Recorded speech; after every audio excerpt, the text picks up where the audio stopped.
वज़न कम करना चाहते हैं और उनको समझ नहीं लग रही होती कि हम किस चीज़ का इस्तेमाल ज़्यादा करें कि वो हमारे लिए बेनिफिशियल भी हो और हमारा वज़न भी कम हो जाए, तो मैं उनको बताता चलूँ कि आपने दालें इस्तेमाल करनी है। जी हाँ, बिल्कुल सारी की सारी तकरीबन दालें जिनका मैं ज़िक्र आगे वीडियो में अंदर करूँगा, उन दालों के अंदर एक तो हाई मिकदार के अंदर फाइबर होता है, साथ प्रोटीन होती है, और फाइबर एक ऐसा मिनरल, ऐसा कंटेंट है जो कि खास तौर पे वो लोग जो कि अपनी डाइट कंट्रोल के जरिए अपना वेट कम करना चाहते हैं तो उनके लिए काफी बेहतर भी होता है। सबसे पहली जो दाल है वो है लोबिया।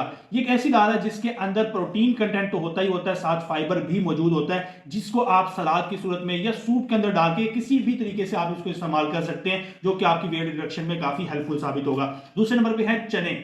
ये दालों में ही शुमार होता है। क्यों? अब इसके साथ होता यह है कि चने खासतौर पे वो लोग जिनको शुगर का मसला है, क्योंकि जब आप डाइट कर रहे होते हैं तो आपने कोशिश करनी है कि आपने एक्सेसिव कार्बोहाइड्रेट्स या एक्सेसिव शुगर का इस्तेमाल नहीं करना, तो आप चने इस्तेमाल कर सकते हैं। ये आपकी शुगर के लेवल को मेंटेन रखेगा और साथ इसके अंदर प्रोटीन होता है जो कि आपकी बॉडी को एक हेल्दी न्यूट्रिशन के तौर पर प्रोवाइड करेगा।